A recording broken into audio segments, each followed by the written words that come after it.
Hello viewers, welcome to eLearning Center. Thanks for clicking this video. If you are visiting us the first time, please subscribe to the channel. Thank you. আজকের ক্লাসে আমাদের আলোচনার বিষয় digital marketing. 15 থেকে 20 minute আপনি যদি মনোযোগী হন তাহলে ডিজিটাল মার্কেটিং সম্পর্কে আপনি বিস্তারিত জানতে পারবেন, যেটা আপনাকে পেশাগত জীবনে যেমন সাহায্য করবে, পাশাপাশি আপনি যদি আপনার প্রোডাক্টের অ্যাডভার্টাইজমেন্ট করতে চান নিজেই, তাহলে এখান থেকে আপনি একটা স্বচ্ছ ধারণা পাবেন কিভাবে ডিজিটাল মার্কেটিং করবেন। ডিজিটাল মার্কেটিং কি? ডিজিটাল মার্কেটিং মূলত হলো অনলাইন মার্কেটিং। অনলাইনে প্রোডাক্টের অ্যাডভার্টাইজমেন্ট করাই ডিজিটাল মার্কেটিং। আমরা বিভিন্ন চ্যানেলে প্রোডাক্টের মার্কেটিং করতে পারি, যেমন ইউটিউব, ফেসবুক, টুইটার সহ অসংখ্য ডিজিটাল মার্কেটিং প্ল্যাটফর্ম আছে। এখানে আমরা দুইটা জিনিস দেখতে পারি, একটা হলো ট্র্যাডিশনাল মার্কেটিং আর একটা হলো ডিজিটাল মার্কেটিং। ট্র্যাডিশনাল মার্কেটিং বলতে আমরা বুঝিয়েছি, আমরা একটা সময়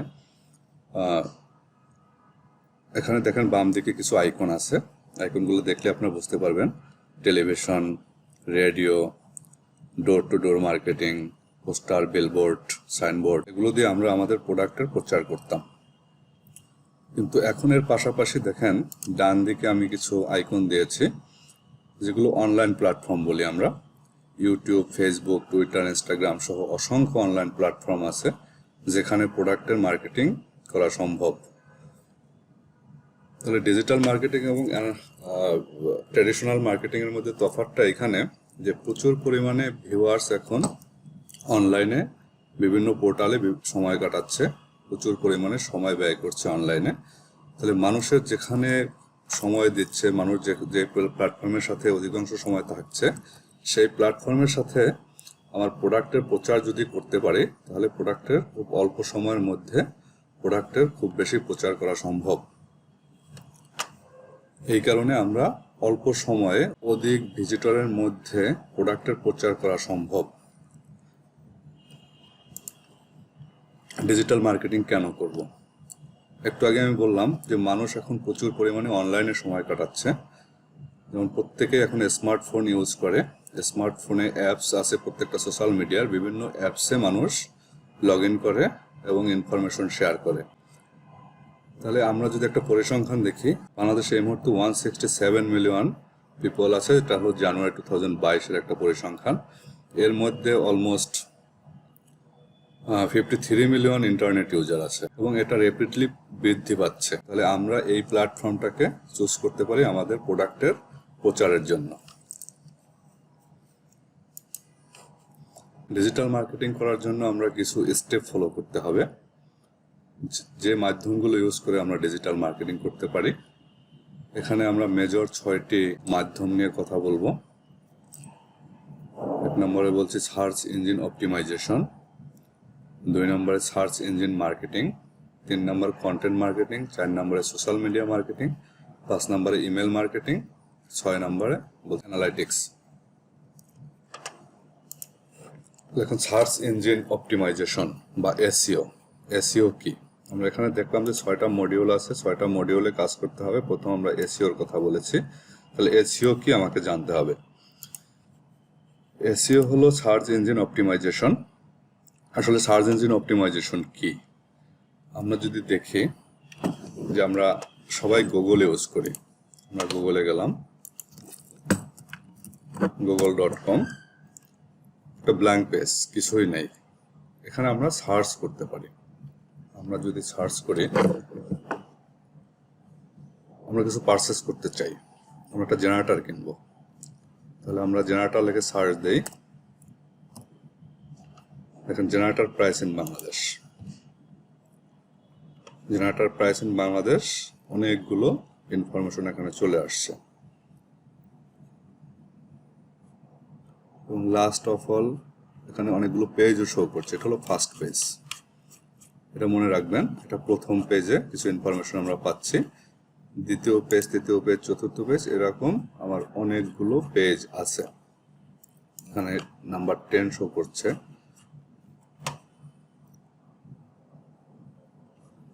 এখন লক্ষ্য করলে দেখবেন যে এই পেজেও জেনারেটর সম্পর্কিত ইনফরমেশন আছে। তাহলে এখন কোশ্চেন হলো আমরা এটা কেন দেখছি?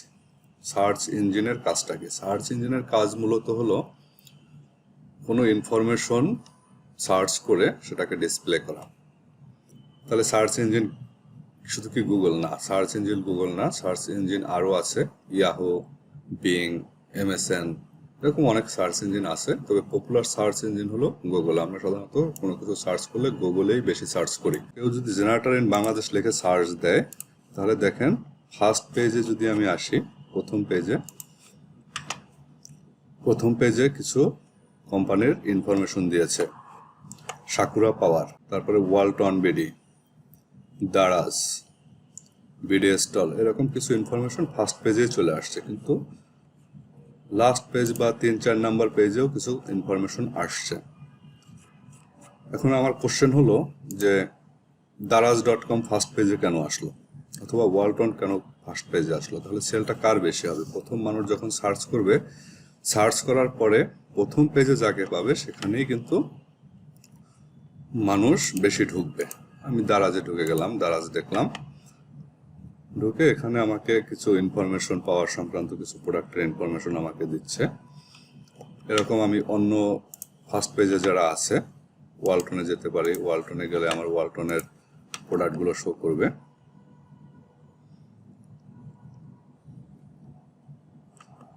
এই যে দেখেন এখানে ওয়ালটনের প্রাইস, প্রোডাক্ট এবং প্রোডাক্টের ডিটেলস, এবং এটা অ্যাভেলেবেল আছে কিনা, এটার উপরে ক্লিক করলে আমি হয়তো ডিটেলস পাবো।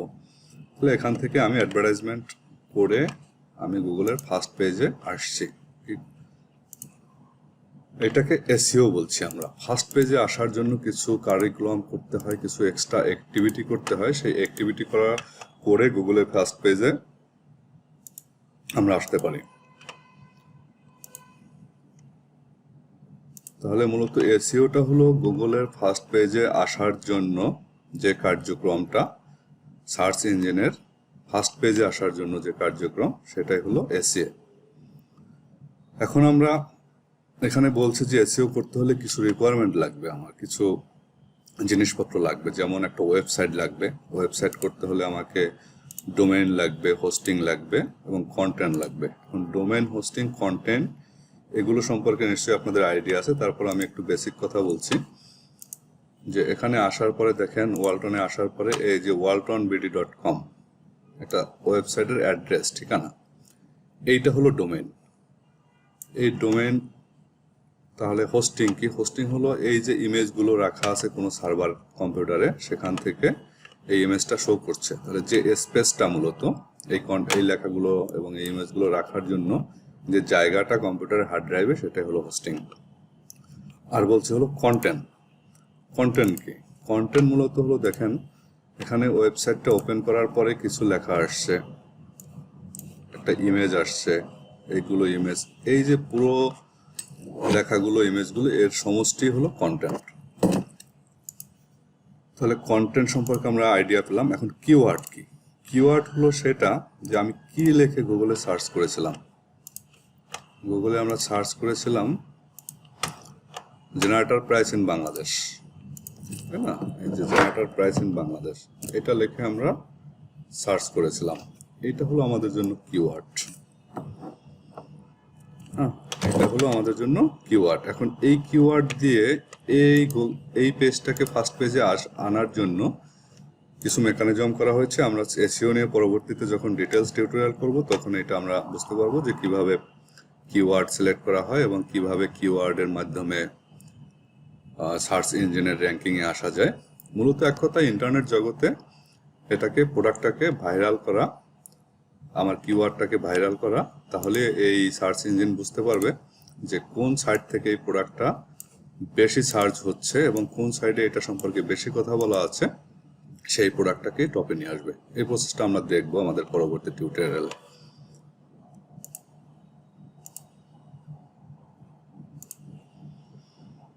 তাহলে সার্চ ইঞ্জিন মোটামুটি আমরা ক্লিয়ার। এরপরে আমরা আসি সার্চ ইঞ্জিন মার্কেটিং। এটাও এক কাছাকাছি concept. Search engine SEO, search engine optimization, এবং হলো আরেকটা হলো SME, search engine marketing. Search engine marketing দেখার জন্য আমরা আবার এই জায়গাটায় আসি। একটা কিওয়ার্ড লিখে আমরা সার্চ দেই, সার্চ দিলে দেখেন এখানে সাকুরা পাওয়ারের ঠিক আগে এখানে দেখেন আর একটা আসছে generator price list in BD best generator price, একটা কোম্পানি আসছে, এটাও কিন্তু সাকুরা পাওয়ারের, কিন্তু এইটার আগে লেখা আছে হলো এডি লেখা আছে ছোট করে, দেখেন এর নিচে কোনোটারই কিন্তু এডি লেখাটা নাই। তাহলে এইটা বুঝতে হবে, এডি মানে অ্যাডভার্টাইজমেন্ট, গুগলের সার্চ ইঞ্জিনে একটা পেইড অ্যাডভার্টাইজমেন্ট পোস্ট করেছে এবং এই কিওয়ার্ডটা ইউজ করেছে জেনারেটর প্রাইস ইন বাংলাদেশ। এই কিওয়ার্ডের কারণে এই অ্যাডভার্টাইজমেন্টটাকেও সবার উপরে নিয়ে আসছে। এটা একটা পেইড মেথড, সার্চ ইঞ্জিনে আপনি অ্যাডভার্টাইজ করার জন্য তাদেরকে পেইড করবেন, তারা আপনার অ্যাডভার্টাইজটাকে ফ্রন্ট পেজে শো করবে। তাহলে সার্চ ইঞ্জিন মার্কেটিং একটা পেইড মেথড, এই পেইড মেথড দিয়ে সার্চ ইঞ্জিনের টপে থাকা যায়। এবং আমি এখানে একটা ইমেজ ইউজ করেছি, এগুলোর সাথে দেখেন অ্যাড আছে, এগুলো অ্যাডভার্টাইজমেন্টের জন্য ফ্রন্ট পেজে আসছে। তাহলে সার্চ ইঞ্জিন মার্কেটিং আমরা ক্লিয়ার। দেন আমরা সোশ্যাল মিডিয়া মার্কেটিং, এটা ডিজিটাল মার্কেটিং এর সবচেয়ে বড় একটা প্ল্যাটফর্ম। এটার উপরে বেস করে মূলত ডিজিটাল মার্কেটিং অনেকখানি গ্রো করতেছে বা গ্রো করেছে। তাহলে এখানে আমরা দেখেন সোশ্যাল মিডিয়া বলতে আমরা যে প্ল্যাটফর্মগুলো বুঝি, Facebook, Twitter, Google plus, YouTube, এসব অনেক রকমের, হোয়াটসঅ্যাপ, এরকম হাজার রকমের সোশ্যাল মিডিয়া প্ল্যাটফর্ম আছে। এখন কথা হলো যে আমি কোন প্ল্যাটফর্মে মার্কেটিংটা করব। আমাকে এখন এখান থেকে একটু অ্যানালাইসিস করতে হবে যে কোন প্ল্যাটফর্মে আমার সবচেয়ে বেশি ইউজার আছে। দেখেন আমরা যদি বলি 2022 সালের একটা পরিসংখ্যানে পৃথিবীতে টোটাল 8 বিলিয়ন মানুষ আছে। তাহলে 8 বিলিয়ন মানুষ থাকলে দেখেন এখানে ফেসবুক 2.9 বিলিয়ন ইউজার আছে ফেসবুকের, ইউটিউবেরও বেশ বড় একটা ইউজার আছে 2.2 বিলিয়ন, হোয়াটসঅ্যাপের 2 বিলিয়ন, ইনস্টাগ্রামের 2 বিলিয়ন, উইচ্যাটের 1.26 বিলিয়ন। এরপরে দেখেন আরো অনেকগুলো 20 নাম্বার পর্যন্ত আমি একটা লিস্ট এখানে দিলাম বোঝার সুবিধার্থে, এগুলো সবই সোশ্যাল মিডিয়া মার্কেটিং বা সোশ্যাল মিডিয়া প্ল্যাটফর্ম। তাহলে এই সোশ্যাল মিডিয়া প্ল্যাটফর্মে আমরা কোনগুলোকে চুজ করব যেগুলোতে ইউজার বেশি। তাহলে আমরা প্রথম দিক থেকে ফেসবুক, ইউটিউব, এই দুইটা প্ল্যাটফর্ম কিন্তু আমাদের অনেক বেশি মানুষ ইউজ করে এবং বাংলাদেশের প্রেক্ষাপটে অনেক বেশি ইউজ হয়।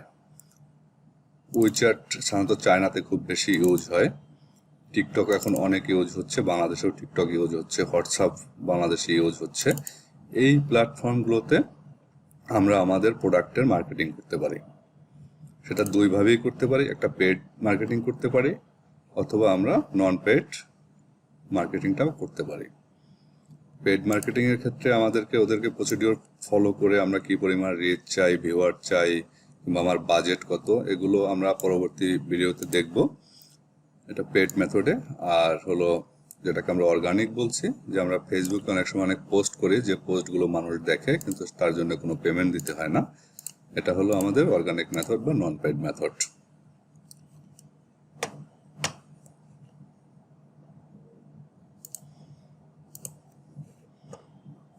এরপরে দেখেন কন্টেন্ট মার্কেটিং। এই কন্টেন্ট মার্কেটিংটা একটা গুরুত্বপূর্ণ জায়গা। ডিজিটাল মার্কেটিং এর একটা গুরুত্বপূর্ণ পার্ট হলো কন্টেন্ট বা কন্টেন্ট মার্কেটিং।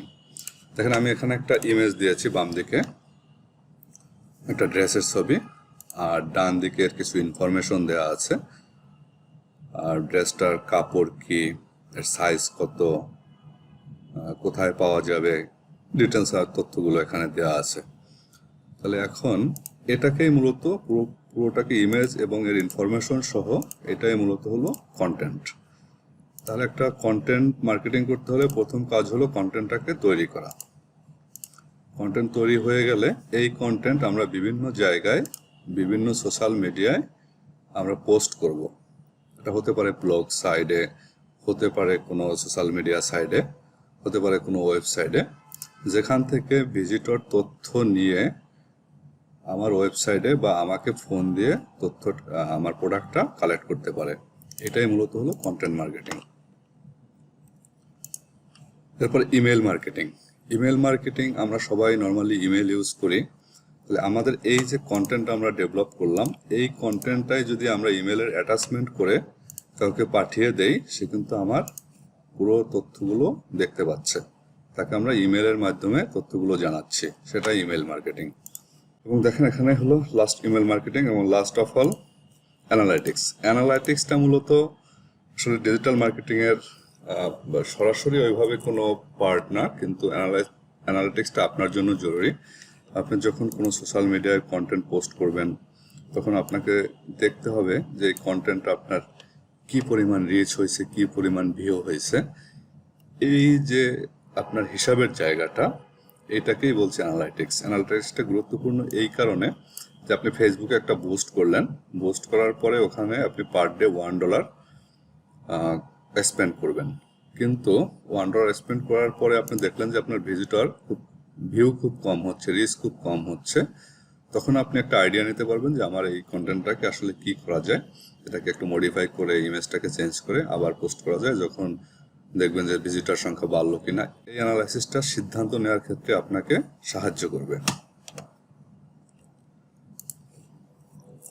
তো থ্যাংক ইউ। আজকের ভিডিওতে আমরা আইডিয়াটা নিলাম মূলত যে ডিজিটাল মার্কেটিং কি, কেন করব, কিভাবে করব, কোথায় করব, কি কি টুলস ইউজ করব, এবং এই টুলসগুলোর প্রত্যেকটার ইউজ নিয়ে আমরা পরবর্তীতে প্রত্যেকটা ইন্ডিভিজুয়াল ভিডিও তৈরি করব। আমাদের সাথে থাকুন। চ্যানেলটি সাবস্ক্রাইব না করে থাকলে অবশ্যই চ্যানেলটি সাবস্ক্রাইব করবেন। ধন্যবাদ সবাই।